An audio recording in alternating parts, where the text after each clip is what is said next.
Jnanatimirandasya Jnananjana Shalakaya Chakshurunmilitam Dena Tasmai Shri Gurave Namaha Nama Shreshtam Manamapi Shachi Putram Atrasarupam Rupam Tasya Grajam Urupurim Maturim Goshtavatim Radha Kundam Girivaramoho Radhika Madhavasham Rapto Yasya Pratita Kripaya Shri Gurum Tam Natosmi Jaya Shri Krishna Chaitanya Prabhu Nityananda Shri Advaita Gadadhara Srivasadi Gaura Bhakta Vrinda Hare Krishna Krishna Krishna Hare Hare Hare Rama Rama Rama Hare Hare Shushu Shroshadadhanasya Vasudeva Katarichi Syan Mahat Sevaya Vipra Punya Tirtana Shevana. When one renders service to the Mahats, as the great pure devotees, then naturally a taste for hearing about Krishna arises within the heart. This is the great secret of devotional service. And Srila Prabhupada, our founder Acharya, stayed here at the Radha Damodar Mandir. We're going to visit his room forthwith. It's just around the corner. After you come around this corner, you go straight past the deities on the left-hand side. Srila Prabhupada lived there for almost a decade. And there he rendered the kind of service that came to him from his spiritual master. Srila Bhaktisiddhanta Saraswati Thakur had established the Sri Gaudiya Math, and it was a glorious success. All over India, the brightest of the bright were joining his mission and teaching the message of Sri Chaitanya Mahaprabhu until it expanded all over India. And he had designs, did Srila Bhaktisiddhanta, on sending his best preachers to Britain. Haribol.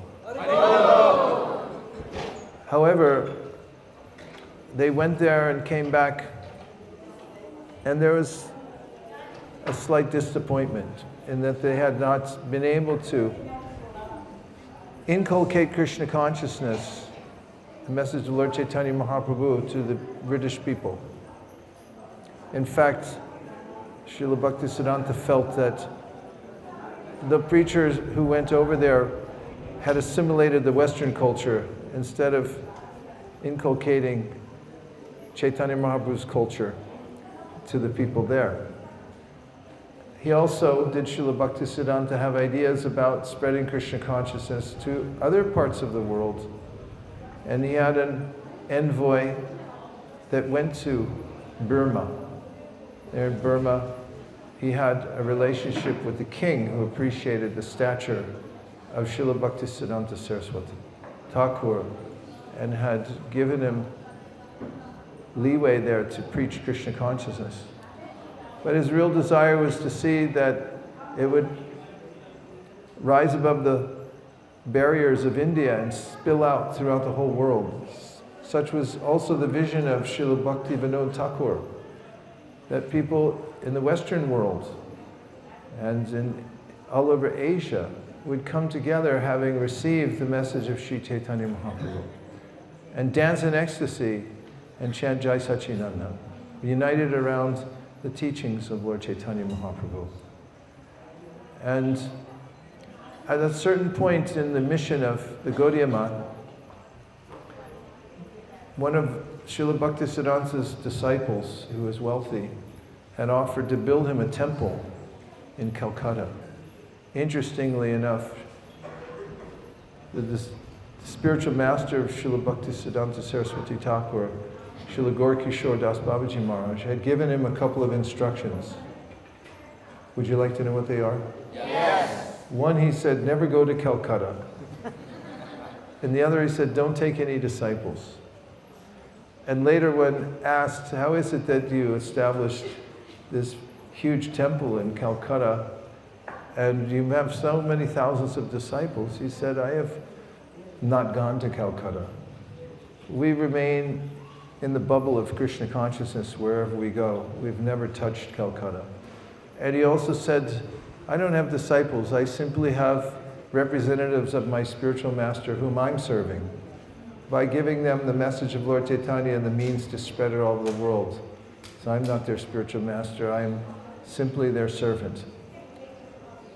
After he established the Bagh Bazar temple, which remains a magnificent temple made of the finest materials, his disciple had spared no expense. In fact, he spent his entire fortune on building the temple for his spiritual master.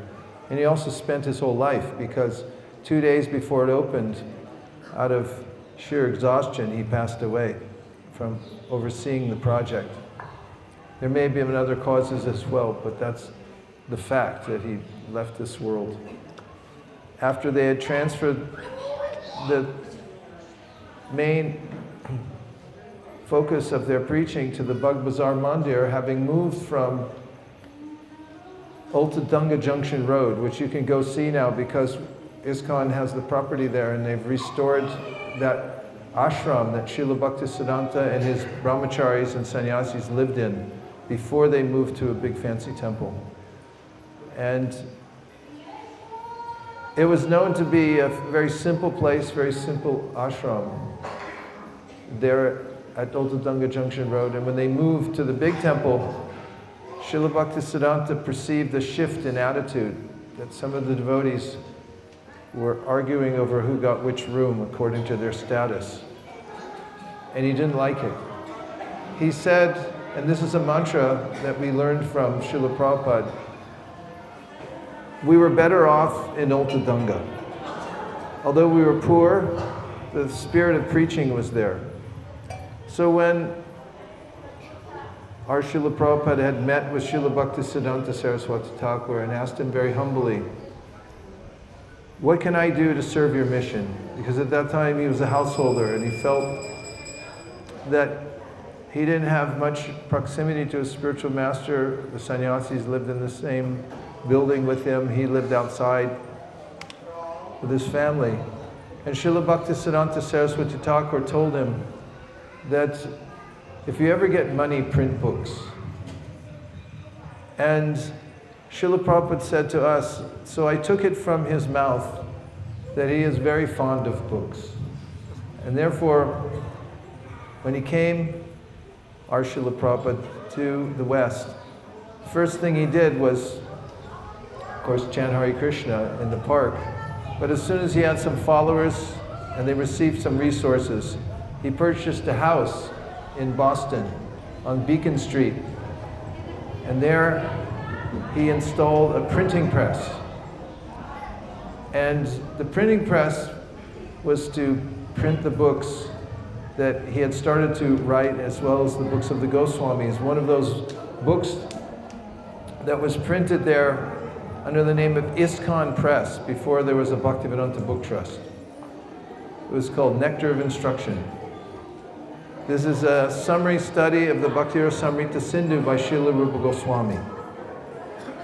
And Srila Prabhupada's mission was to establish a society in which people can take full advantage of the teachings of the Goswamis. And one of his missions was to print those books and make them available to people all over the world. So one of the first books was Nectar of Devotion. And in the Nectar of Devotion, Srila Rupa Goswami, who had heard directly, as we heard yesterday at Prayag for 10 days, had imbibed the exact teachings of Sri Chaitanya Mahaprabhu, and then he compiled them in the Bhakti Rasamrita Sindhu, the details of what it means to engage in pure devotional service. In the first chapter of the book, Srila Rupa Goswami describes the benefits that one gains from taking to the life of pure devotional service. And the first of those benefits, which come as a result of taking up the process of pure devotional service is that one becomes free from distress.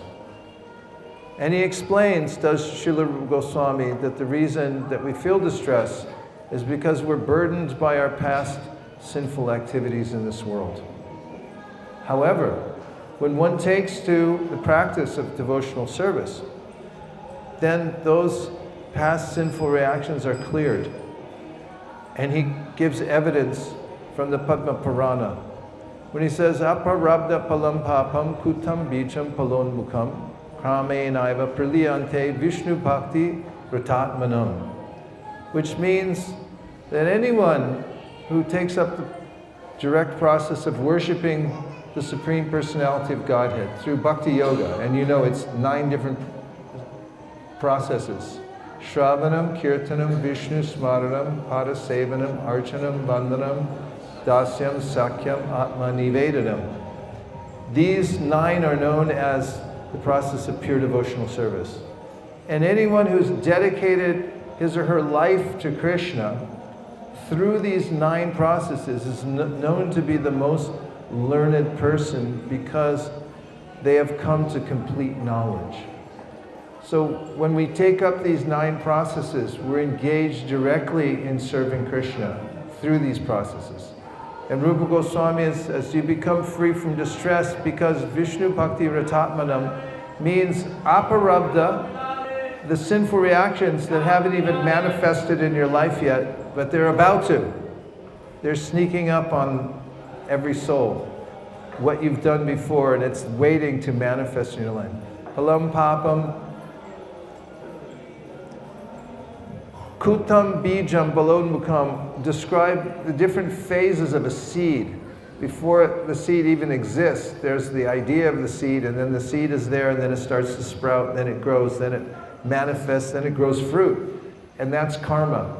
It's constantly fructifying our lives, and because of our association in the material world, Krishna says in the Bhagavad Gita, Karnam guna sangosya sadasat yoni janmasu. All the good and bad we're getting, it's all bad, but it's because of our association here in this material world with the modes of nature.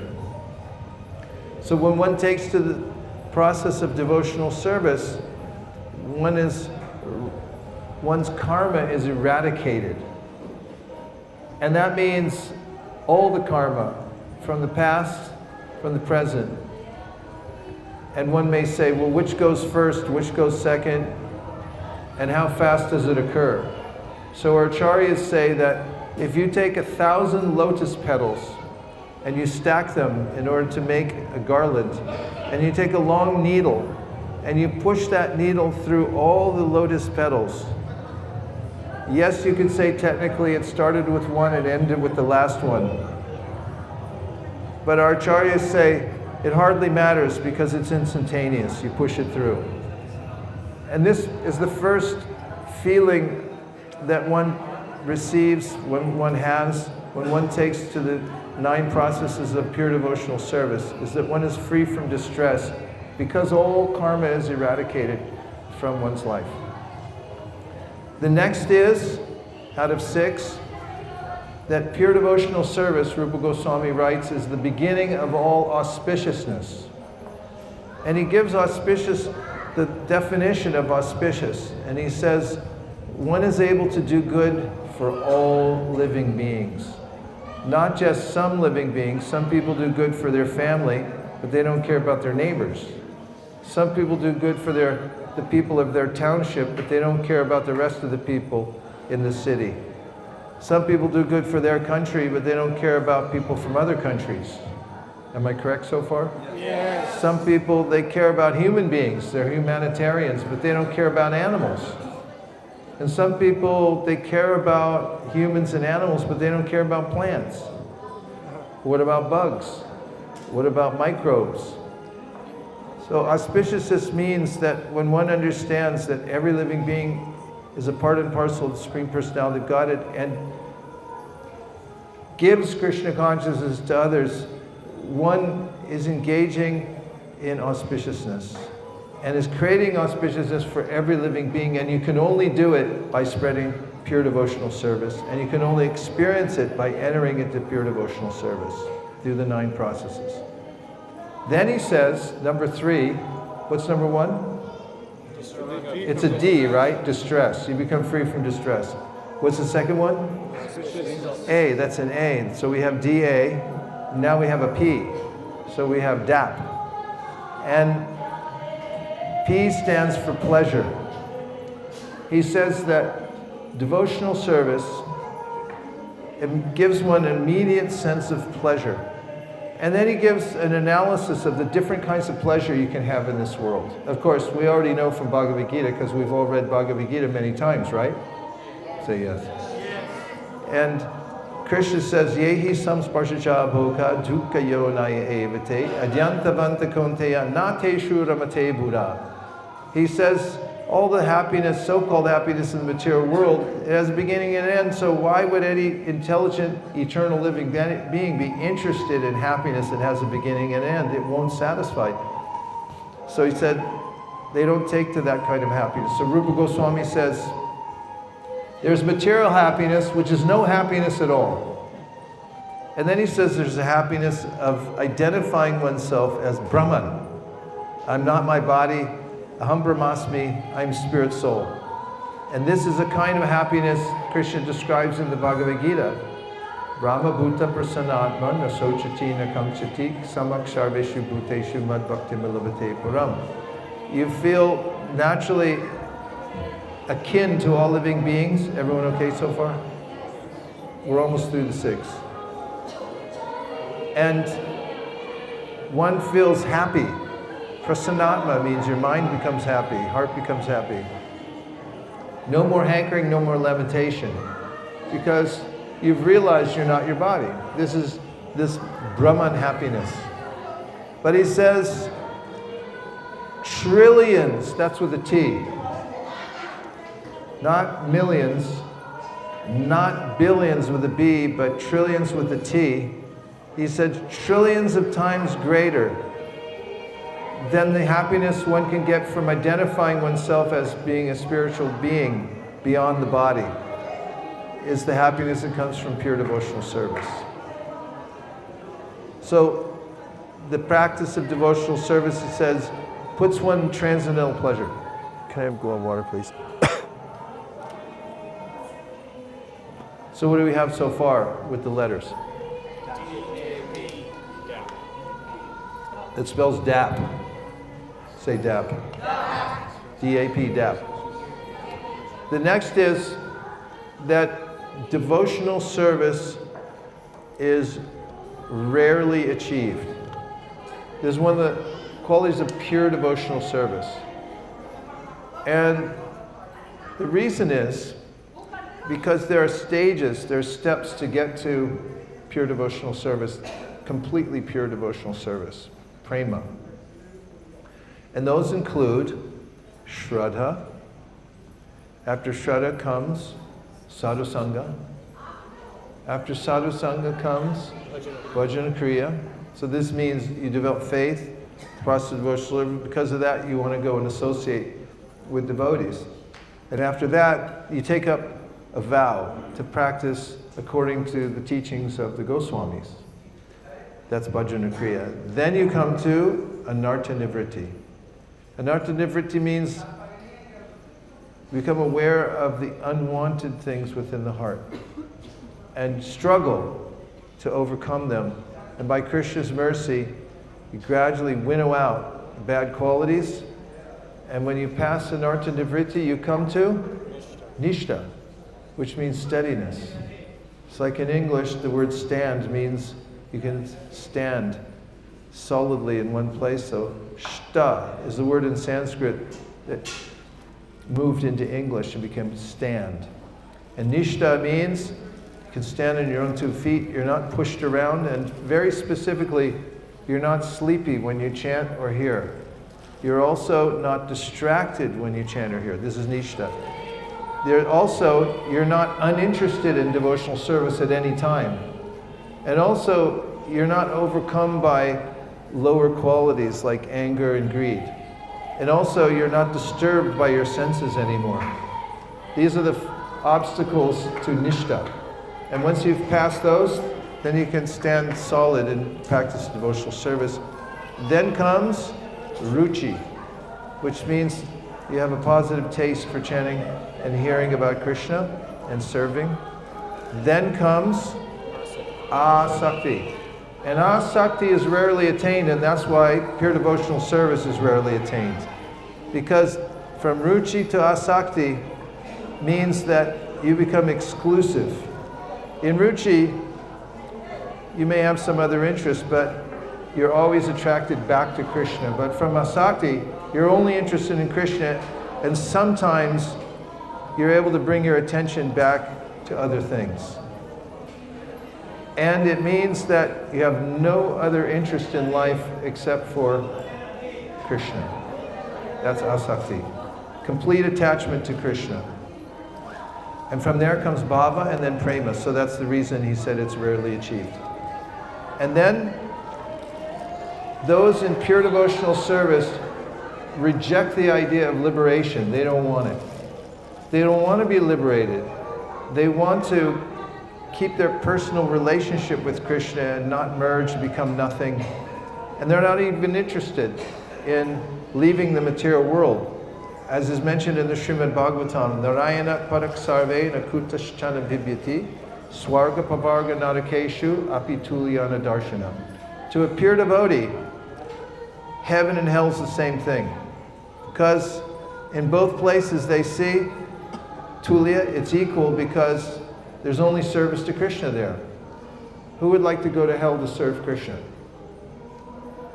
Okay, let me count. 1, 2, 3, 4, 5, 6, 7. And so all you have to do, go back to, what's that street in London? Soho Street. There you have it. I'm sure Bushy's not like that. So those in pure devotional service reject even the idea of liberation.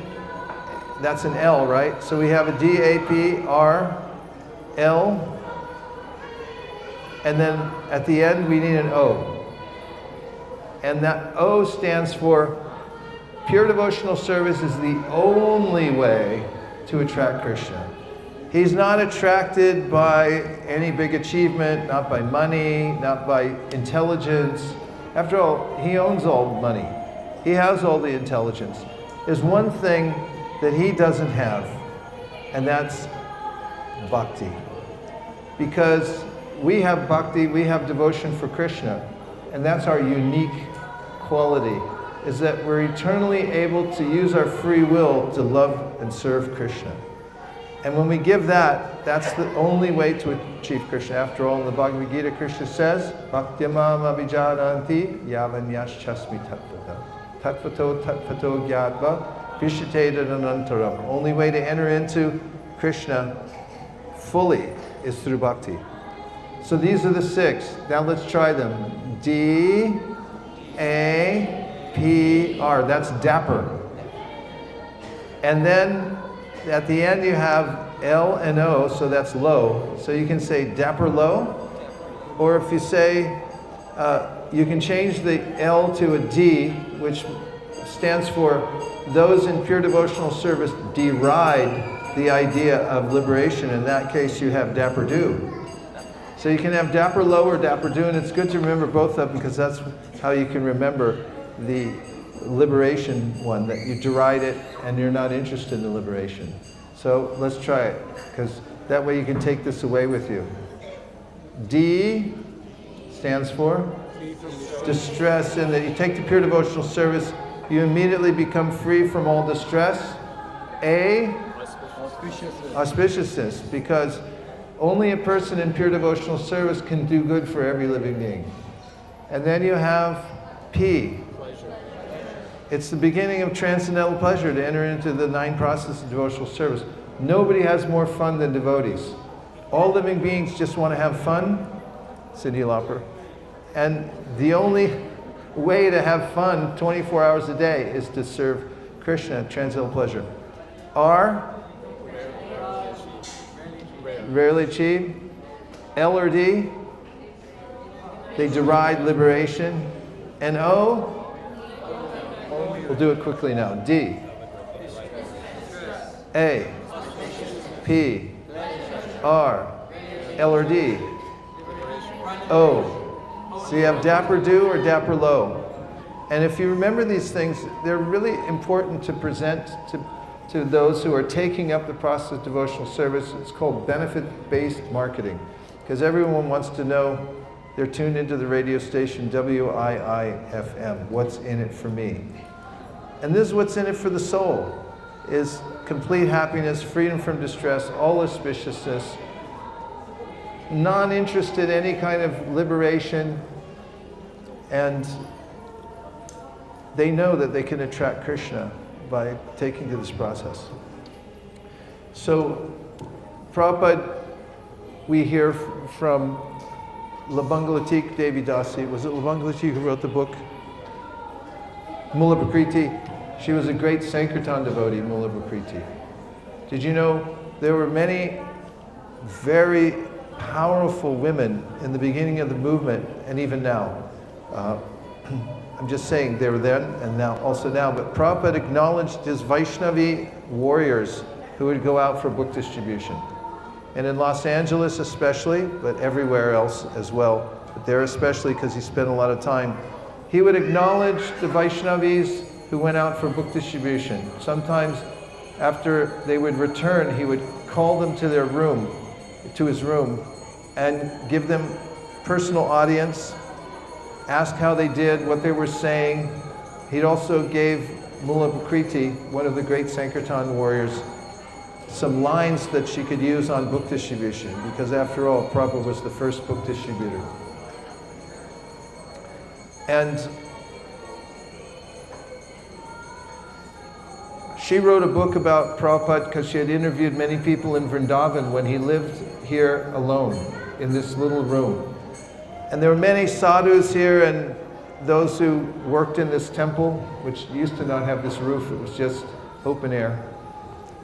And she got information about things that Prabhupada did when he lived here. And one of them was that he used to sweep the courtyard, use one of those brooms. And a sadhu here reported, and it's in her book, that he would be calling out to Rupa Goswami as he swept, begging for his mercy to spread the Sankirtan movement all over the world. And so when we come to these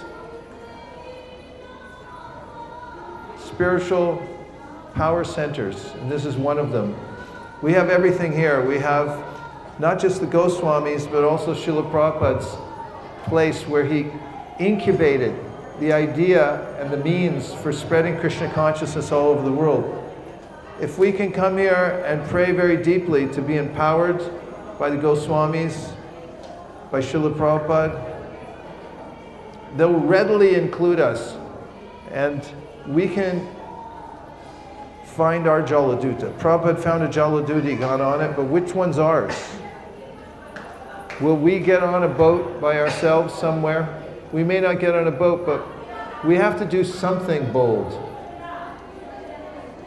Before we leave this world, we should take a stand for spreading pure devotional service to the poor conditioned souls who are left only with Coca-Cola and football games and politics. That's all you get in the material world. There's three things. You get Coca-Cola, you get football games, and politics. And that's only three things you can have.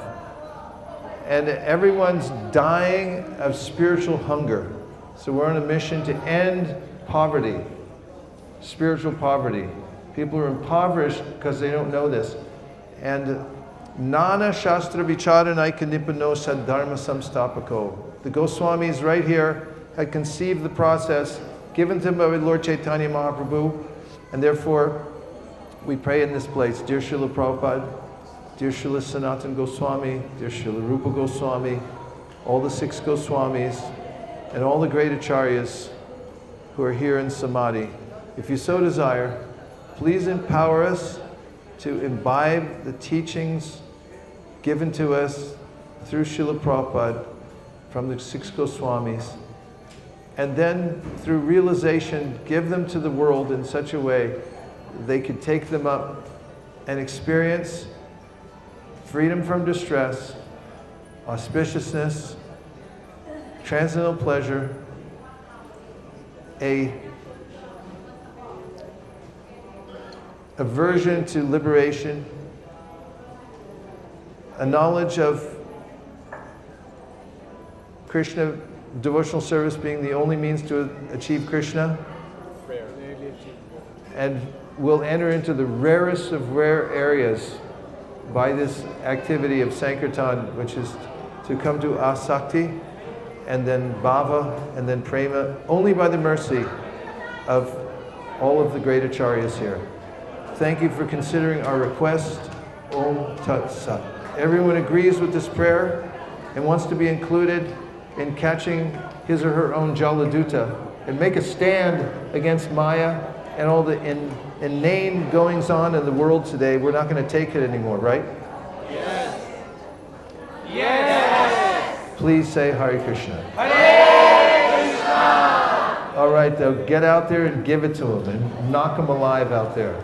Especially Bushey, Soho Street, Kent, and all the other places in the UK.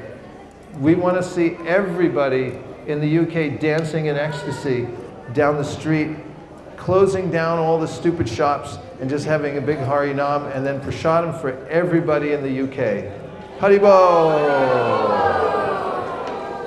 And now we have a word from our sponsor.